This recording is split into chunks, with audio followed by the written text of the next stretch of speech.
ladies and gentlemen, our next session starts now, which is about NoSQL development for MySQL Document Store using Python.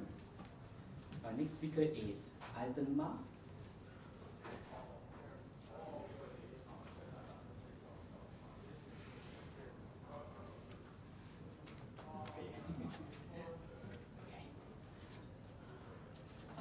Ivan Ma is the MySQL User Group Lead in Hong Kong. He has over 20 plus years of experience in enterprise system, infrastructure, and software technologies. He joined MySQL and is currently the MySQL Principal Sales Consultant Asia Pacific with Oracle, responsible for pre-sales consulting, technical education, and product promotions. Now let's welcome Ivan to give up. Thank you a lot. Good afternoon, everybody. So my name is Ivan Ma Tosing. Okay, so I've been actually speaking in many kind of talk. Okay, this time, in the past Java or some other things. Now I'm responsible for like MySQL. So today is Python event. So Python's who is writing Python, okay, as like the application development. Yes, okay. So for application development, we need data, right? So it's not just pure writing the application and do nothing. So we need data, process, and present it, okay? So processing, we use Python, but data is one of the ways we may actually store the data. And MySQL is one very popular and very handy and very simple, okay, database. Okay, for now, this topic is about not more than just a SQL statement, but basically data is not that just like as before. We may actually look at the data like a lot of people using JSON. JSON data in like data transfer as well as very dynamic, and we don't fix it. Sometimes people call it a very flexible or schema-less database. Okay, so but we don't actually just do schema-less, or we just don't just do it with schema. Today, people like flexibility and between both of the world. So we combine them, and we need something one as a whole to make a match. That's why MySQL is like offering a so-called MySQL Document Store. This, on one hand, we're talking about SQL, but on the other hand, okay, we also talk about NoSQL. So today, let me get started. Okay, this is NoSQL development, okay, with Python and on our product, MySQL Document Store. So what is it? So this is very common for someone from Oracle. We put this on, okay, because a lot of legal perspective. So whatever I'm talking, if it is future, just yes or no, can be right, can be wrong. Okay, anyway, so you understand what my perspective from. Let me get started with the introduction with what today, and then I will show you the document store for what components that we have, and then application-wise, it needs to connect to so-called the database or connect, and then using how we leverage this like XX. What is X? X like crossover, because we are not just doing SQL, or we are not just doing NoSQL. It's the mix. It's not one better than the other. We need A, we need B. We need A and B together. That's why we need crossover. Okay? So that's why another way is the document via the SQL stream, because you may have the traditional way of doing things. And the traditional way of doing things may need to work with some very latest data.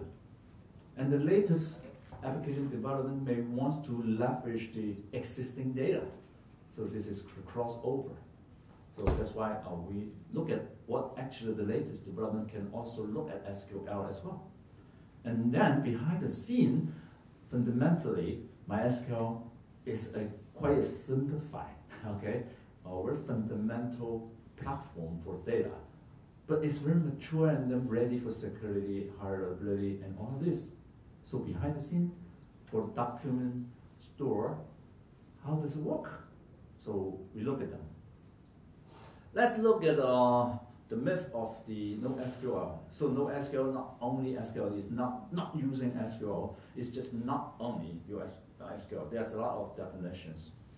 So a lot of people like our DBMS. They're starting to think about, okay, because a lot of time, the operational system or whatever is the critical system already ready and mature. What they're doing is to explore peripheral systems, the satellite system, and they are trying to do more with other kind of system. That's why they will see, NoSQL, and this is more powerful, whatever.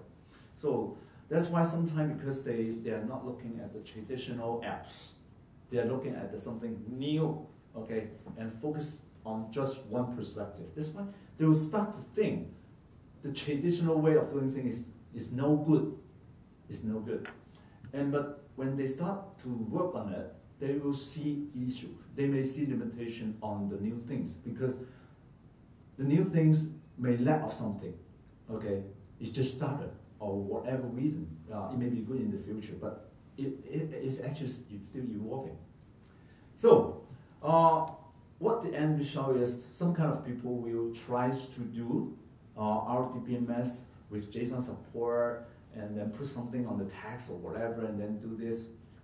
Or with MySQL, they try to modify the MySQL in the ways to provide extra engine, okay?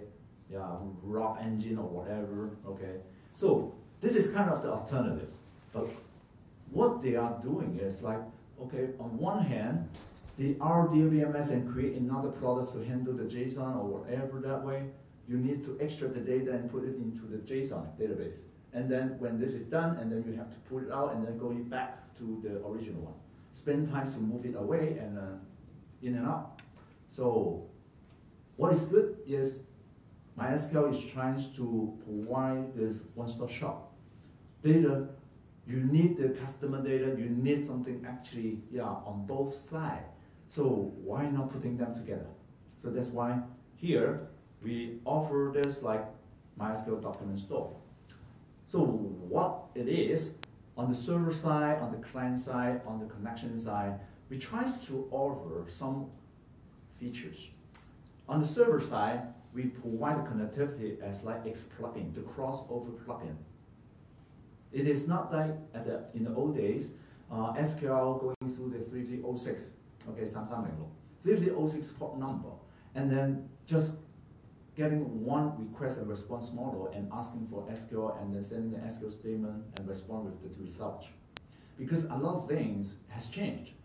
JSON data and the primitive data, they're quite different. Primitive data is integer, raw, char, okay? So it's small. But JSON is big. And document data is not just one row of data, it's multiple row and multiple table combined together as one set.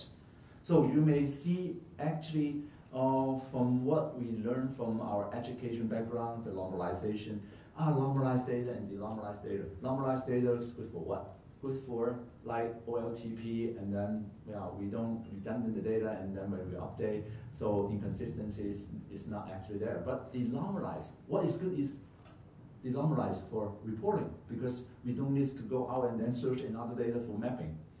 So denormalized. JSON? JSON data is what? Is it normalized or denormalized? It's a mix. It's a mix, but a lot of times it's what? It's denormalized. It's actually, all this happens, repeat and repeat, repeat, okay? It's packaged, all this together. Okay, good for what? So denormalized data is good for reporting and analytics, because you don't need to go out and then search for another kind of so-called relation. Okay, it's good for reporting and analytics. That's why you see whatever products tries to use JSON is what? So analytics side. And then if you update one record in there, it has a lot of logic to put it up right. Okay, for the records to be updated to all across the whole JSON data. And in fact, JSON data is not just one record. It's a collection. It's many, many documents all together, and then all this like redundancy everywhere. So a lot of limitation or restriction or concern. But for reporting is good. But still, let's go back here, the document store, server-side X plugin, and also the way the JSON is big, we need to update just parcel, or we need to retrieve just parcel data. Okay, sometimes it's a lot, but because it's big, we need to do some other things. That's why we have to reevaluate how we leverage this like connection. We build the protocol between the server and client, and then we create the so-called X plugin, and it allows a synchronous connection. That means parallelization at the same time with one single connection, and then one request model, request for response model. It has to be asynchronous, sending data and then waits for the response and can kill a specific any kind of or any one of this like request. Feedback saying, I have something wrong, then all this connection or all this request should be aborted. So it has to be done differently. That's why X plugin and communication layer, we need to reprogram. So you will be seeing that, and actually it is already there.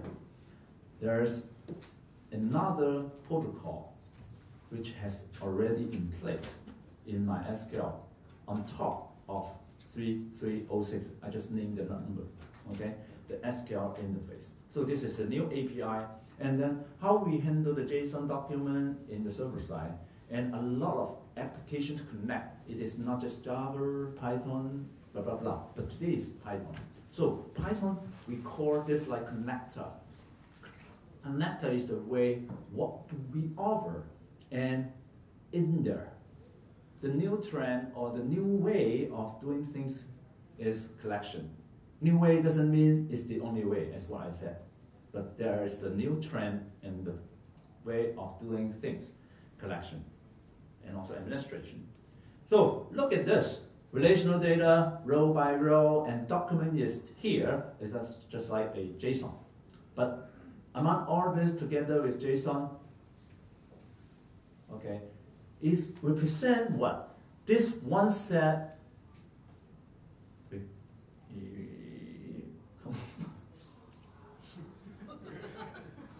This one set of document represent not just one row, but 3 tables, 3 rows, right?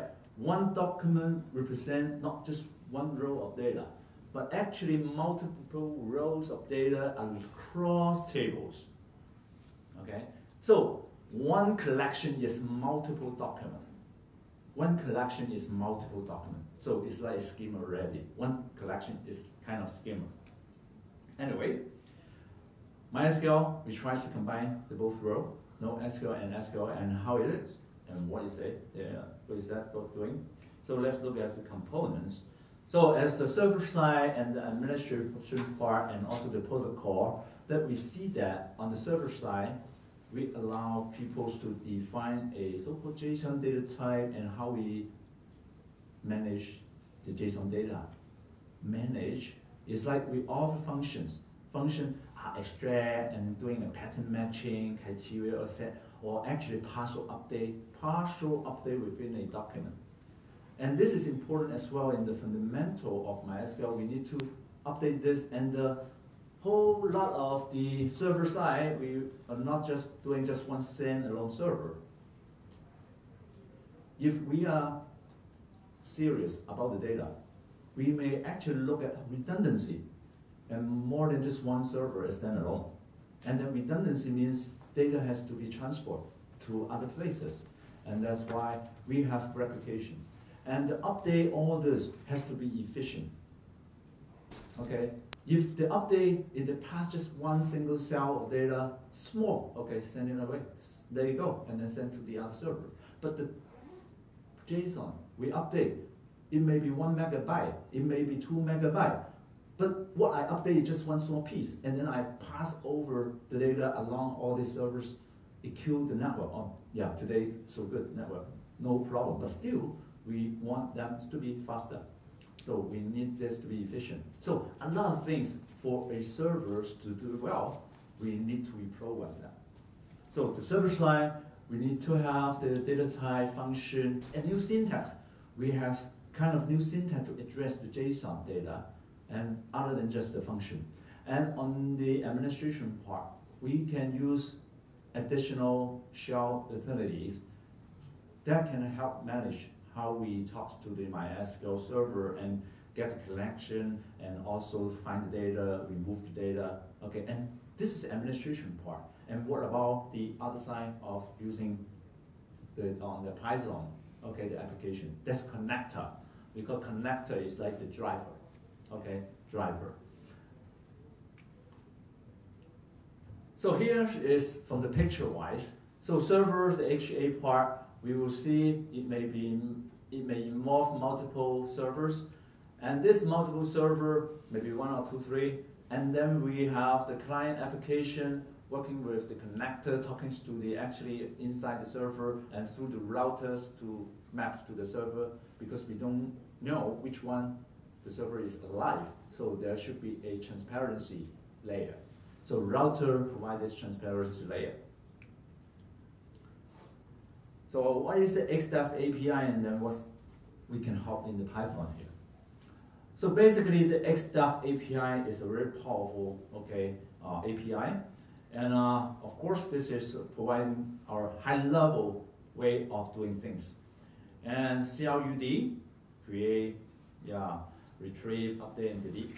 So how the collections extra API we are doing, and this is NoSQL, a lot of things to do, and we offer in not just Python but also Java and other language. Okay.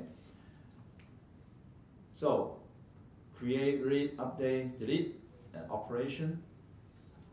So what is the features and one of the things that we call Fluent API? The words fluent, and it's quite popular. It's like piping. It's like piping.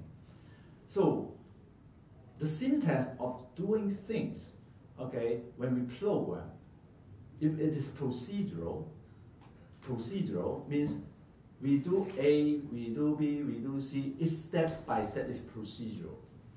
But what if this is just one line of code, one line? But it's actually all this connected together, and then it represents the whole lot of like 10 or 11 and just one single statement to get the end result of what you do. This is what we call Fluent API. It's like piping. It's a pipe to the other. It's like because every like object and function will return another instance objects, and then at the end, this will actually cascade down to the stream for another kind of operation. And this is Fluent API.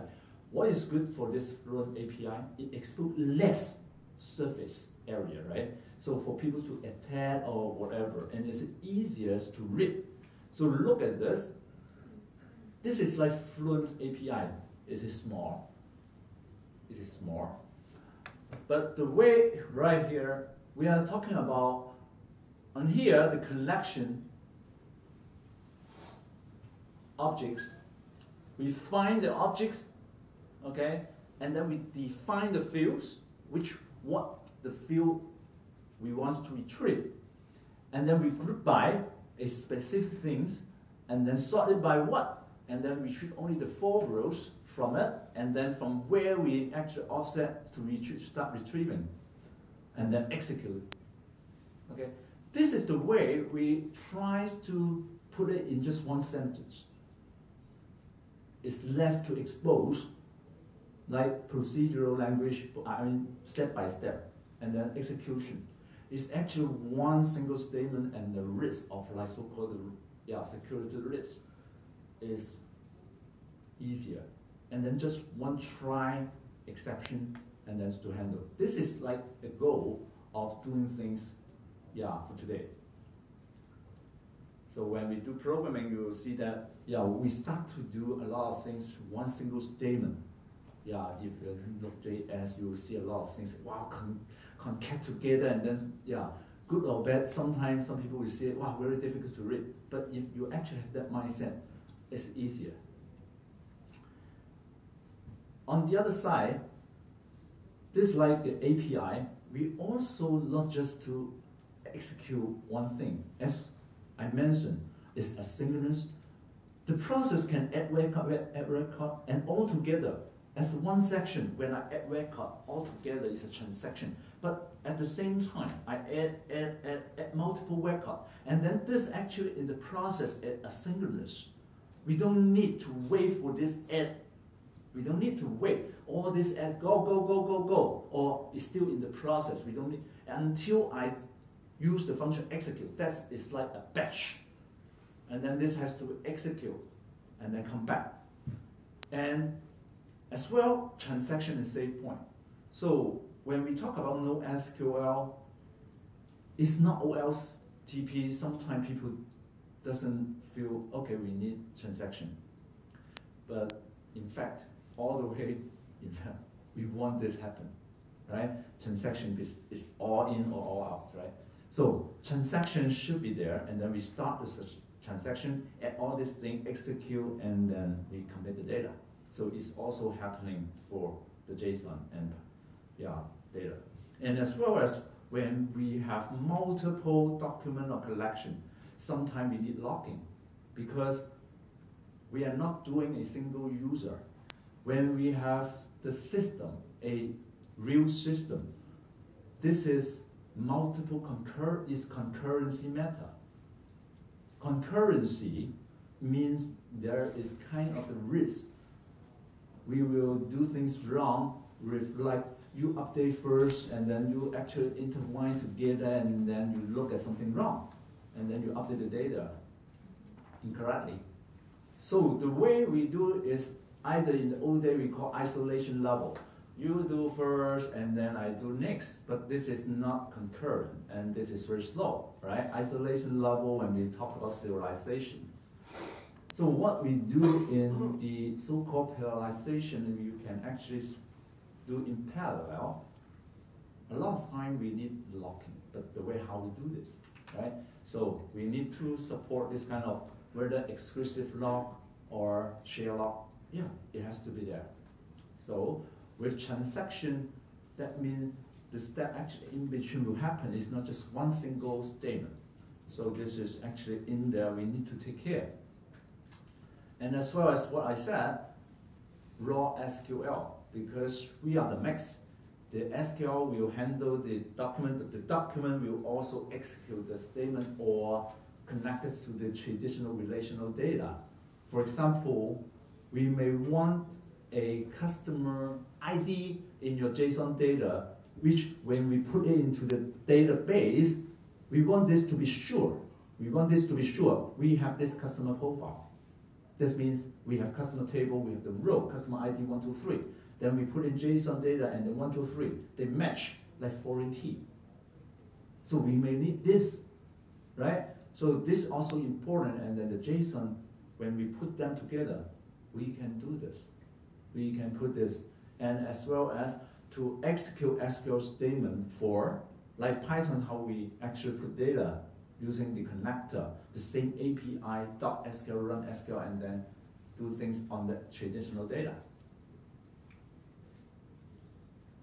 So look at a lot more about how Python we do, okay? So Python, yeah, I won't talk a lot here, Python, because this is it. So our connector, you can pretty much, you can see Python's going today is 3.7 as the latest, right? Yeah, when I look at this today, goes to the download size, the latest is 3.7.4. And so we support that. And then in store, when you have the application, you install whatever way. PIP is very common. So PIP install MySQL Connector - Python, and then it is there. And then how we do this? Now look at this, we're getting started. And then likely when we do this, we need to connect to it. So there is a, as what I said, the X plugin and the X protocol. So with the import, okay, import that MySQL X. The MySQL X is like an object instance, then we can use that. We have the section. We provide a section, and you can actually connect to A, connects to B, and then get the variable A connection, B connection, and use it in parallel. So here, connect with the section, and then we pass the address, where to connect to, the user, password. There are many ways that you do this. In one string URI, or actually put it in parameter or dictionary parameters, up to you. So once we get the section, and then we have the section variables, either this is variable, section. And then we can actually do create schema, create collection. So we use the section and create the schema. And then as well as create the connection. In fact, we can cascade as one single statement. But for here, okay, for some reason we may actually put it into different statement. And then we can create more data. So you see that we add data. You can see add data, row, or this row in a batch, and then execute in one place. And of course, we can do transaction as well. Transaction means add one document, two documents, all this together as one snapshot. So in here, you will be able to see that there are multiple ways of doing add record. So add one is like by name value pair, kind of name value pair, to insert the data to the JSON. And then we have other kind is one string as the JSON string to import. As well as in Python, we have the MySQL X DBDoc. It represents another kind of record that we put in the record and then save it. So we can add multiple records at the same time. So that means in that collection we have multiple records already. So next is we need to retrieve the data. So retrieve the data, we use the find API. So the collections, when we do this, we can find the record, and then we put in the criteria. So when we compare to the traditional SQL, this is kind of where clause. So put in the criteria in it, or less than, greater than, and or whatever it can be actually put in there. And then we find it, and there may be some placeholder that we need to bind it to variables. We are programming. We need to program. So we do not know exactly what actually in there. Okay. So when we program, we need variables to bind to certain placeholder. So we need bind variables, and we may want the limit and offset for the row retrieve, and then we execute. So when we execute, we fetch all as one list, an array, or we fetch only the record by record, fetch next record, fetch one record. So we process the data, okay? Fetch one row, and then we do this actually DBDoc, MySQL X. It has the objects DBDoc, and this is the object retrieved, the class is DBDoc. So you can see that from here, we actually know that the type of this doc is DBDoc, so the type of this one. And this is pretty much, you can see it if you can see clear, okay, at the end of the, here. Is there a monitor right over there? At the, no? Yes, okay, you can see clear. So the other find right here, you see an clause and the field, define the field and sorting and execute in a very similar way. So you may have wonder, for data retrieval, first we need to make it work. So we want to retrieve it, it has to come back. For sure, this actually should work. But the next is like performance, right? It has to be fast. How does it work then? So when we talk about fast or performance, what do you expect? What do you think? How can it be? The result should be in seconds. Yeah. The result, I expect very fast. Very fast, yes. But I cannot how wait for how 10. can this be done, right? So technical terms, okay, people will see that. Is there any way you look for all the data for big chunk data and then identify all the field and then spot it and then retrieve it? That takes long time, right? So there should be some kind of fundamental way of doing things so we can understand it can be fast. So the basic way is there any kind of indexing? So we can create index. Okay, time's up. So let's modify, we don't do this. So we can create index. We can actually put, so the index is what? It actually generates a hidden column or whatever right there and then build an index. And behind the scene, what is this? So create index. So behind the scene, we will be able to see that. So this is understood. So the SQL, we can actually use that. Indexing data. Okay, so I'm getting to the last piece of information behind the scene.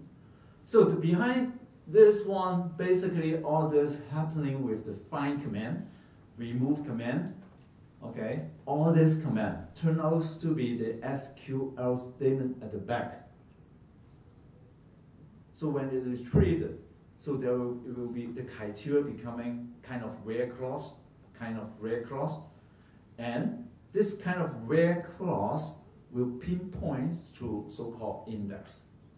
And then the index we can build by virtual column, functional index that we build, and then that work fast. And then it will identify specific record and then retrieve the data. This is it. So you can see that how it works. The X plugin will send the optimizer and then replace with the SQL statement and then turn out, execute the SQL statement and return the result and feed back the data to the X plugin and send it back to the client. So, any questions for this? This is, yes, please. So, do you have to start with a schema and then you have a JSON object, or can you start with an empty document and it creates relational from it? The first question, create schema, create collection. So earlier we create and it's empty. Okay, it's empty.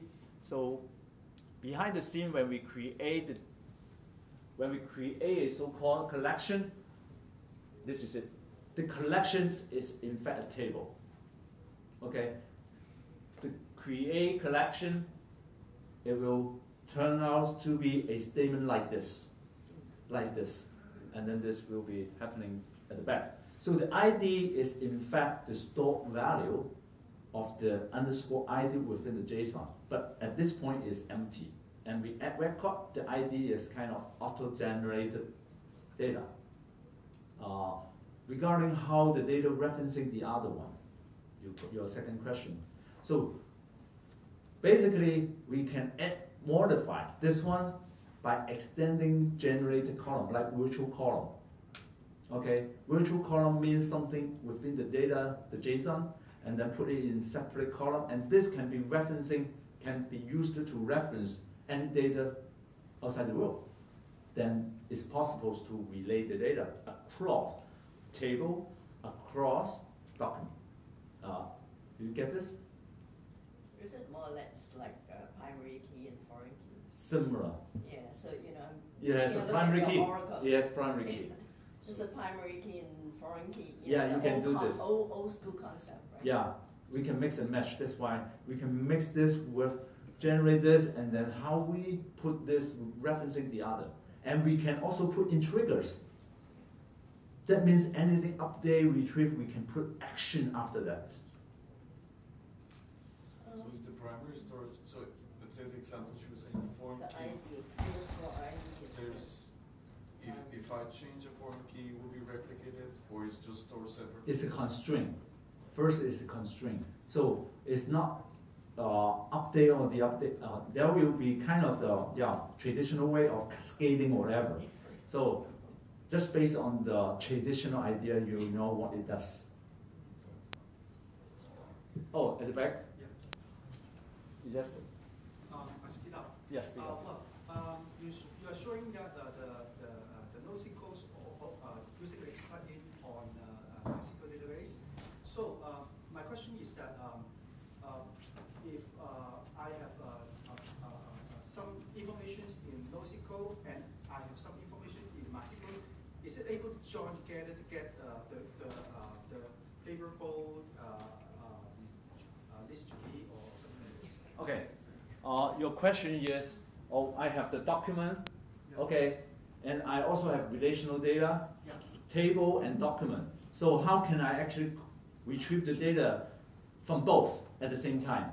Yes, just like join table. Yes, usually the join, we call join, is based on SQL, okay, because you have the old data. Then what we do this, we can actually use select statement and join them together and select out of this. Okay, even your Python, we allow you to run traditional SQL statement and then come back is a document. And then with the relational data and with the document together, it's workable, no problem. So you can put in the virtual column and then this can be a specific value like customer ID. It's a virtual column.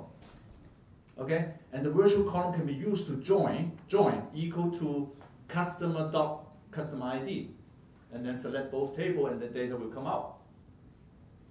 But when you're doing the join, it's usually impact the performance, right? But So this is primary key. For example, I can put index. I can create index on the customer ID in here as virtual column. So it's row by row mapping. It's not searching the full table scan. It's quick, it's fast, it's instant. It's sport to the row. I'm not sure, maybe, I'm just, it's just something quite new to me. Yeah. So basically, you have this NoSQL is more or less like building on top of this. Yes. Traditional SQL, because you just don't Yes. have to, We don't need. learn more, like, the syntax. So We don't you need have that. very simple Yeah, but- syntax, Yeah. but internally it has a translation to do All this. the Correct. traditional SQL Yeah. behind the scene. Behind the scene. Yeah. Yeah. Okay. And we need all this like redundancy, HA security. If we invent the real from bottom up and all this, we need Takes a long HA time. transaction, we need XA transaction, a lot of things they need to do, and then start from scratch. And otherwise, they just stay as is in the Make it so reporting. difficult for people to learn the new tools. and right? yeah, Yeah, I using the understand existing why. tools. Okay, great. Okay. Okay, thanks. So for now, the other speakers here, all right? So I need to stop. Okay, thank you.